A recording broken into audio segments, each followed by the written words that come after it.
Shalom, bendiciones para todos los que se conectan, un placer saludarles.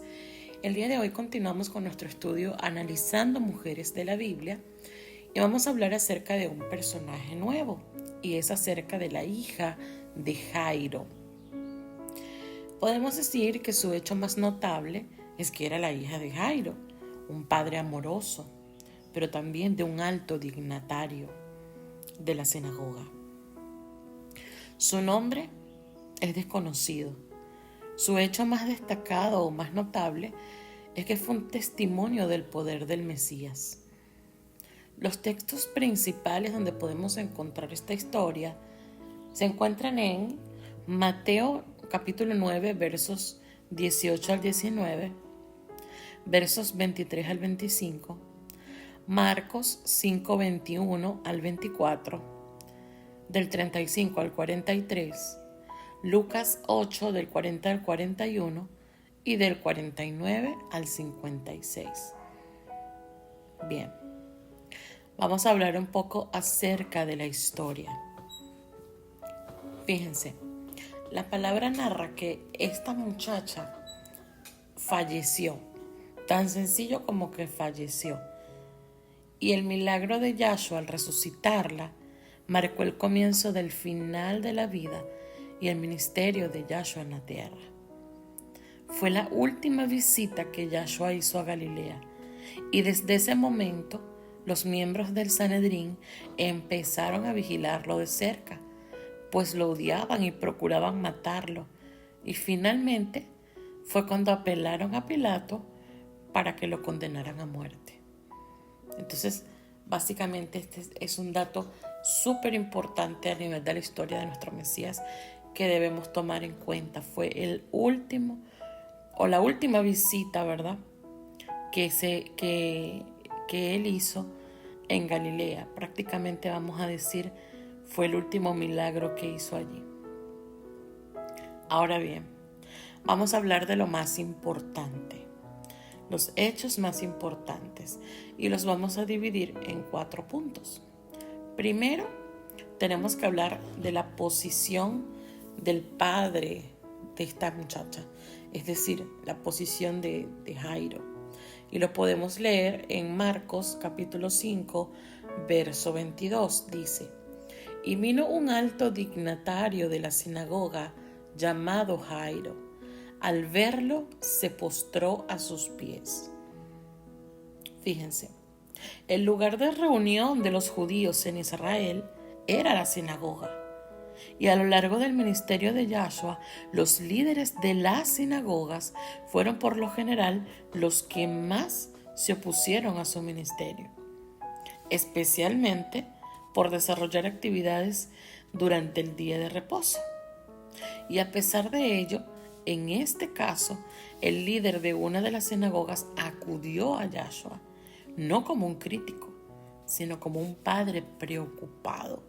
Es decir, a él se le revela dentro de sí que ese hombre tenía el poder para devolverle la vida a su hija, para sanar a su hija.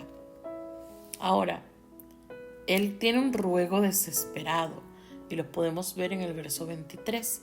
Dice: y le rogaba mucho diciendo: mi hija está agonizando, ven y pon las manos sobre ella para que sea salva y viva. Hay otras versiones donde dice que es para que sane y viva, pero lo importante es el hecho de que en la mayoría de las versiones más antiguas dice para que sea salva y viva.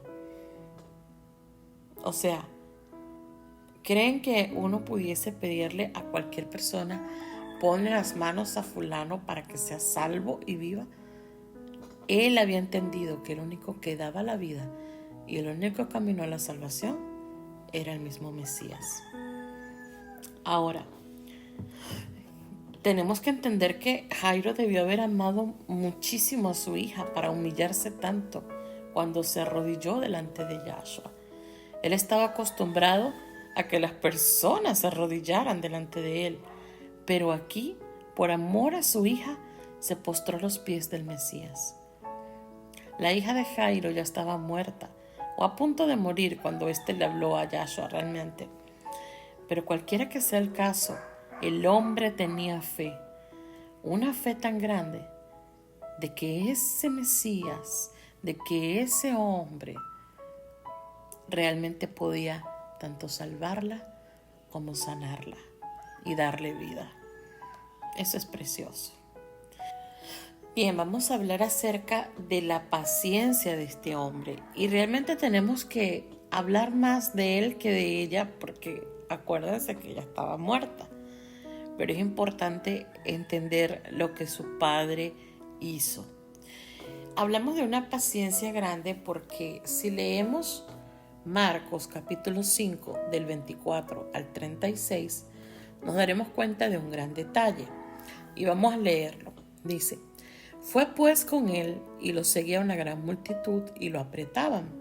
Pero una mujer que desde hacía 12 años padecía de flujo de sangre y había sufrido mucho a manos de muchos médicos y había gastado todo lo que tenía y de nada le había servido, antes le iba peor. Cuando oyó hablar de Yahshua, se acercó por detrás entre la multitud y tocó su manto, porque decía: si toco tan solo su manto, seré salva. Inmediatamente la fuente de su sangre se secó y se sintió en el cuerpo que estaba sana de su azote. Luego Yahshua, conociendo en sí mismo el poder que había salido de él, volviéndose a la multitud, preguntó: ¿quién ha tocado mis vestidos? Sus discípulos le dijeron: ¿ves que la multitud te aprieta y te preguntas: ¿quién me ha tocado? Pero él miraba alrededor para ver quién lo había hecho. Entonces la mujer, temiendo y temblando, sabiendo lo que en ella había sido hecho, vino y se postró delante de él y le dijo toda la verdad. Él le dijo: hija, tu fe te ha salvado. Vete en paz y queda sana de tu enfermedad. Mientras él aún hablaba, vinieron de casa del alto dignatario de la sinagoga, es decir, de Jairo, diciendo: tu hija ha muerto. ¿Para qué molestas al maestro? Pero Yahshua, luego que oyó lo que se decía, dijo al alto dignatario de la sinagoga: no temas, cree solamente. Fíjense esto.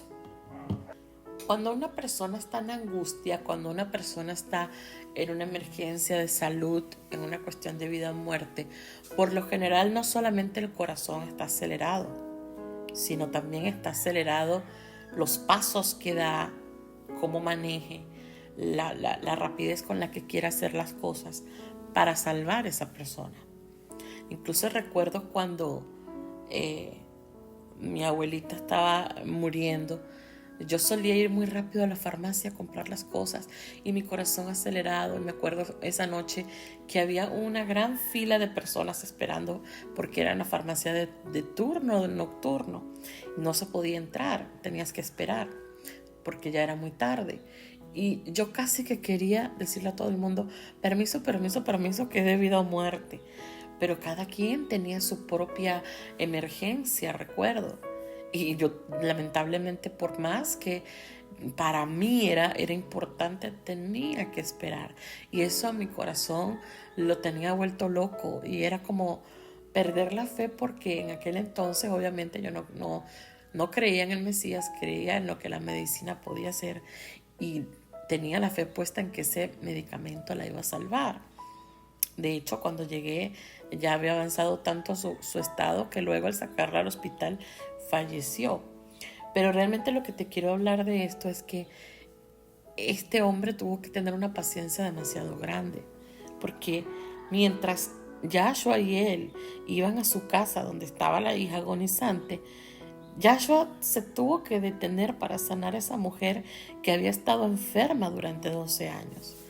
El tiempo era decisivo, pero Yahshua se entretuvo mientras sanaba a una mujer que no se estaba muriendo. Ya tenía 12 años padeciendo de eso. Y de paso, en ese momento, el padre recibe esa noticia de que su hija acababa de morir. ¡Wow! Yo, en medio de esa crítica situación, Me imagino el temor del padre por su hija. Pero todo esto, tan sencillo como que Yahshua lo frenó diciendo, no temas, no dejes de creer. Porque quizá dentro de su corazón él quisiera recriminarle a Yahshua por haberse detenido a ayudar a esa mujer. Es como que estamos apurados para algo y te vas a detener, no sé, a ver algo que pudiera esperar, que pudieras hacer más adelante, atender a alguien que pudieras decirle, quédate aquí que luego que yo regrese lo hago. Pero no fue así. Y todo esto pasa porque era Yahweh quien se quería glorificar. Era Yahweh quien quería demostrar el gran poder que había en nuestro Mesías, que esperó hasta quitar el aliento de vida de esa niña. Y no solamente eso, sino también darle de regalo esa bendición de sanidad a la mujer del flujo de sangre. O sea que fueron dos regalos. Una, que lo buscó en el silencio ahí, y otra que luego sería resucitada. Entonces todo al final tiene un porqué. A veces sentimos que nuestros milagros van lentos o que se presentan situaciones en medio del camino que como que nos hacen sentir que no debieron haber pasado esas cosas, porque ahora cómo vamos a hacer, cómo vamos a llegar, cómo vamos a encontrar tal cosa. Pero en realidad debemos tener paciencia sabiendo que para nosotros también está dada una promesa. Y fue la misma que Yahshua le hizo a Jairo, y fue, no temas, cree. Así de sencillo, cree.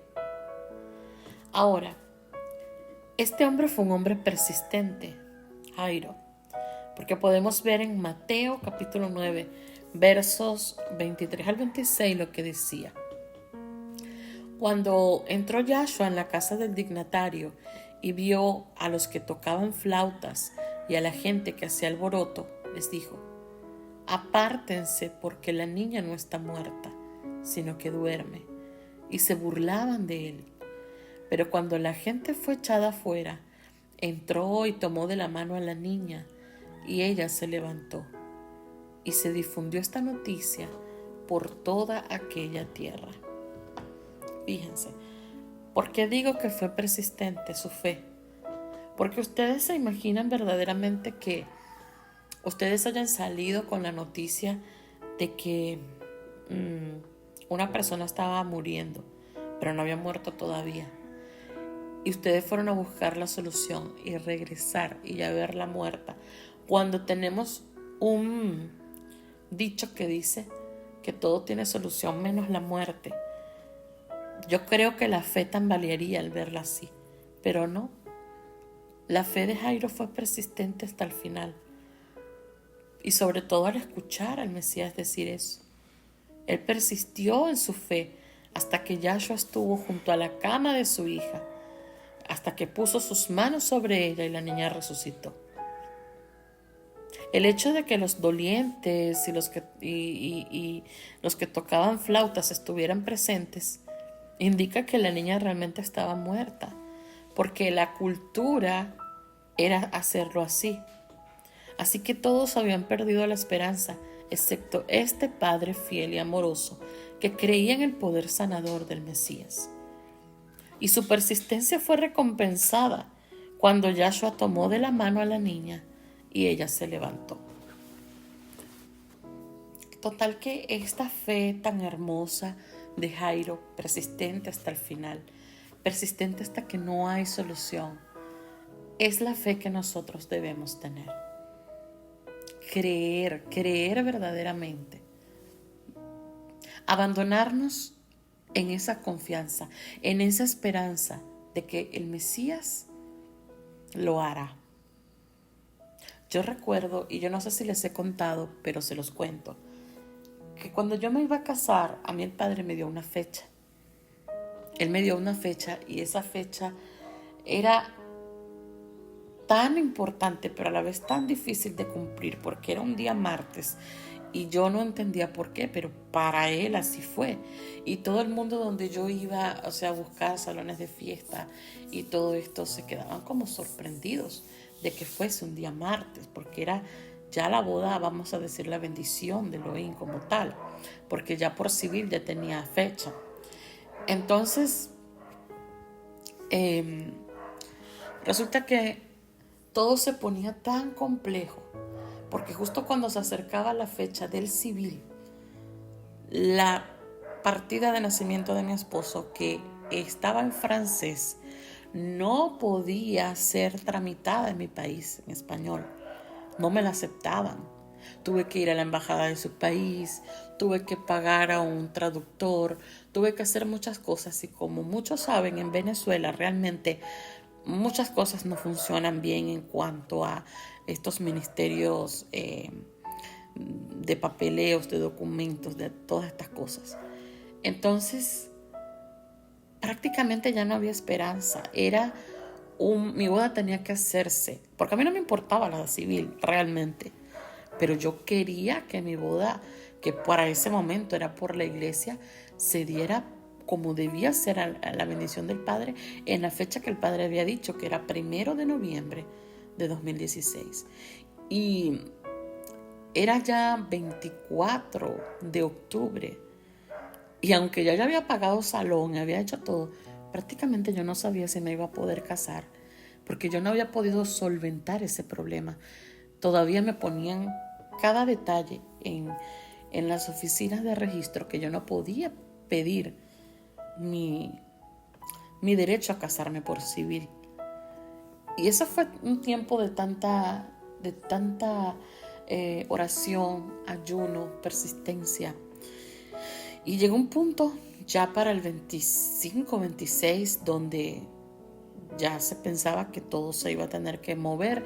Había llamado al señor del salón de fiesta y decirle que bueno, que estábamos en stand-by, que no sabíamos porque no había fecha de boda civil y sin eso no se podía hacer la otra, que esperáramos, pero que todavía no avisara, que yo le decía a él, pero que todavía no avisara, que yo tenía esperanza. Hasta que fue ese mismo día en la tarde del 26 donde un familiar de mi esposo logró que finalmente se pudiese conseguir un registro donde se aceptaran lo que yo tenía y pues hacer la boda por civil para el día 29. O sea, 3 días después de ese día donde ya prácticamente se podía suponer que no había boda. Y ese día 29 lo pude lograr.